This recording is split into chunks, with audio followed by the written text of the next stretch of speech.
एकतर दिव्यांगाचं जे पेन्शन आहे 6,000 आपण मागणी केली आहे, त्या संदर्भात येत्या पुरवणी मागण्यामध्ये ते पेन्शन वाढवल्या जाईल, त्याची तरतूद केल्या जाईल, हे कबूल केलं दिव्यांगाच्या बाबतीत.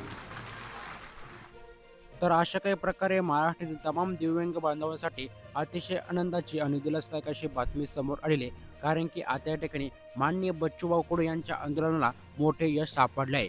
कारण की आता या ठिकाणी महाराष्ट्रातील संजय गांधी निराधार योजनेतील लाभार्थ्यांना दरमहा 6,000 रुपये पेन्शन मिळणार आहे. तर ही पेन्शन कधीपासून मिळणार आहे, तर 30 जूनपासून महाराष्ट्राचं पावसाळी अधिवेशन सुरू होणार आहे. तर यामध्ये पुरवणी मागणी सादर करणार आहेत. त्यानंतर महाराष्ट्रातील तमाम दिव्यांग बांधवांना आता दरमहा 6,000 रुपये पेन्शन मिळणार आहे. तर अशा काही प्रकारे अतिशय महत्त्वपूर्ण अशी अपडेट आहे. खूप सारे सबस्क्रायबर आपल्याला विचारते की आम्हाला दरमहा आता 6,000 रुपये पेन्शन मिळणार आहे का? तर अजूनपर्यंत कुठल्याही प्रकारचा निर्णय झाला नाही.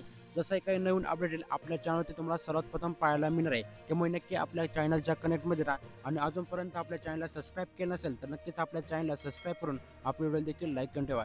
चला तर मग भेटूयात पुढच्या नवीन अपडेटसोबत. तोपर्यंत जय हिंद, जय महाराष्ट्र मित्रांनो.